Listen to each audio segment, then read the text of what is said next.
L'Ukraine a reçu aujourd'hui, le 19 août, un nouveau ministre de la Défense. La Verkhovna Rada a soutenu la candidature d'Yevgeny Kmara, proposée par le président. 312 députés du peuple d'Ukraine ont voté pour cette décision. Kmara est un officier de combat qui a risqué sa vie à plusieurs reprises pour l'Ukraine. Et maintenant, il a accepté de quitter le service militaire afin de se conformer à la législation selon laquelle seul un civil peut diriger le ministère de la Défense. Aujourd'hui, Evgeny Kmara a présenté ses premières mesures à son nouveau poste. En particulier, il a expliqué comment il envisage la mobilisation et la situation dans l'armée. À ce sujet, un message est apparu la veille indiquant que le fonctionnement des centres de mobilisation serait radicalement modifié et qu'ils étaient même prêts à abandonner ce qu'on appelle les rafles de mobilisation au profit du recrutement. Apparemment, une telle réforme est déjà prête et sera bientôt mise en œuvre. Il ne reste plus qu'à ce que le nouveau ministre de la Défense arrive et la lance immédiatement. Mais à quelle vitesse et dans quelle mesure elle sera lancée, c'est ce que nous allons discuter ensemble maintenant. Parce qu'il y a beaucoup de promesses, le ministre est nouveau, mais ce qui peut réellement se passer, eh bien, la question reste ouverte, même s'il y a matière à analyser. Je m'appelle Alexei Petchi, discutons ensemble de ce sujet, mais avant de commencer, je vous demande de vous abonner à la chaîne, d'activer la cloche et de ne pas oublier de mettre un like. Z.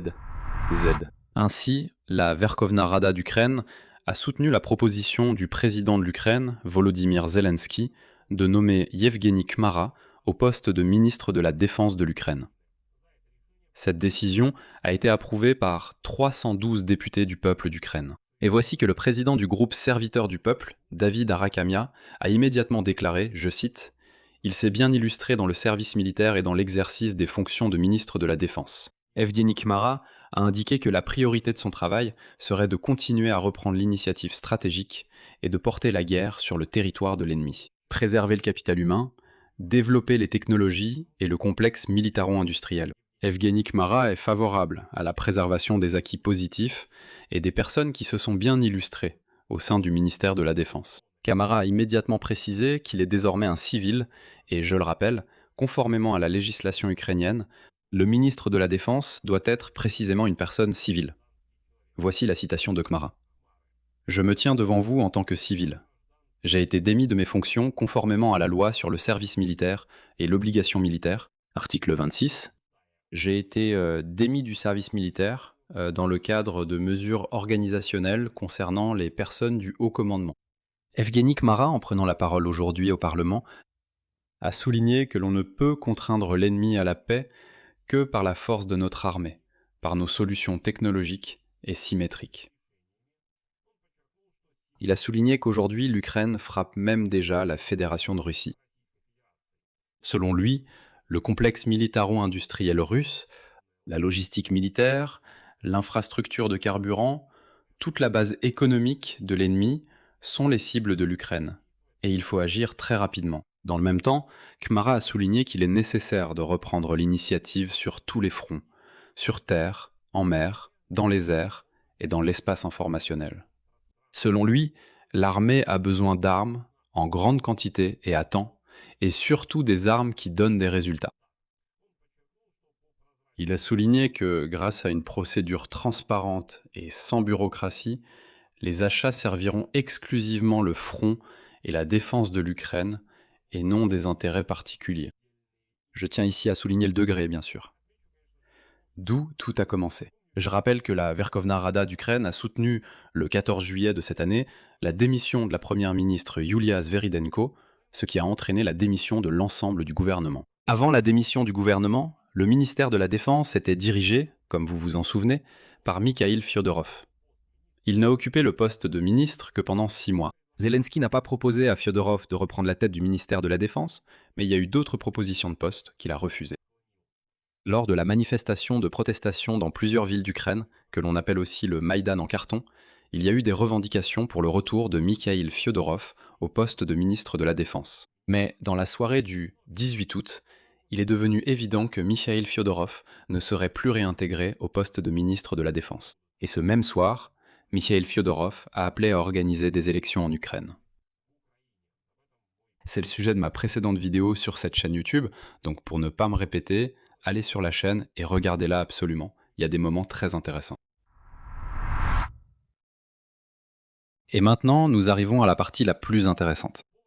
Concernant la mobilisation, selon Evguenik Mara, une décision globale doit être prise, et un travail est actuellement en cours à ce sujet. Voici sa citation. Et le premier élément important, c'est la situation dans l'armée. Un traitement digne réservé aux soldats, les conditions de service et de conduite des opérations de combat. Ce sont les méthodes de recrutement du personnel, l'équipement, l'entraînement, la fourniture d'armes, leur réhabilitation. Après avoir accompli cette tâche, il faut passer au plan de mobilisation. Celui-ci dépend directement du plan et de la vision de la guerre. Elle doit être formée, cristallisée. Tout cela, nous travaillons là-dessus avec le commandant en chef, l'état-major général, et il y aura un rapport au président de l'Ukraine. Ma tâche est de communiquer directement avec les défenseurs. Écouter les commandants, écouter les soldats, écouter les blessés. D'après ma propre expérience, je sais aussi qu'un soldat est motivé lorsqu'il se sent respecté, qu'il reçoit une formation de qualité et qu'il bénéficie de règles de service justes. Et c'est là que des nuances intéressantes sont apparues. Nous avons déjà un autre ministre de la Défense qui dit qu'il faut mettre de l'ordre dans la mobilisation et faire quelque chose avec les TCK. Le cabinet des ministres d'Ukraine a approuvé la réforme des TCK comme l'une des priorités immédiates de son travail dans un avenir proche. Le ministère de la Défense a déjà approuvé la stratégie élaborée par le gouvernement, qui prévoit une numérisation à grande échelle des processus et le passage du recrutement forcé à un recrutement actif des personnes soumises au service militaire. C'est ce que nous a raconté la députée Olena Tchouliak. Voici sa citation. Nous voyons que les actions des TCK ne correspondent pas toujours, disons-le ainsi, à un comportement digne. Et il y a une énorme demande, d'énormes attentes de la part des Ukrainiens. Et selon elle, la nouvelle réforme doit changer radicalement la philosophie même du fonctionnement des bureaux de conscription. L'accent principal lors de la mobilisation ne sera plus mis sur l'envoi forcé des gens en formation et au service, mais sur la création d'un système efficace de recrutement volontaire en utilisant des outils numériques modernes. Ensuite, une autre citation de Chouliak. Tous les éléments qu'on peut intégrer à la nouvelle réforme, notamment la numérisation et la modification des approches elles-mêmes, on doit davantage s'appuyer sur le recrutement et non sur le fait de forcer les gens à aller se former, puis, en conséquence, à servir. Et donc, selon ces propos, il existe déjà, au niveau du cabinet des ministres, une stratégie clairement définie pour la réforme du système de mobilisation, c'est-à-dire ces fameux TCK. Ce document est officiellement inscrit dans le plan d'action du gouvernement. Ainsi, il s'agit d'une priorité absolue, qui nécessite une mise en œuvre immédiate afin d'accroître l'efficacité de l'armée.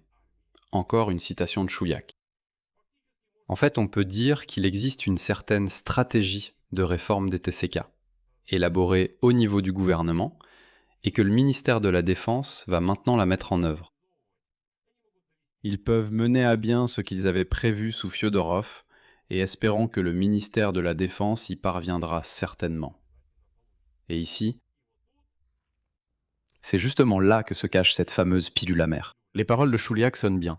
La réforme serait soi-disant déjà prête. Il ne reste plus qu'à la lancer. On attendait le nouveau ministre de la Défense. Le voilà arrivé. C'est bon, on lance.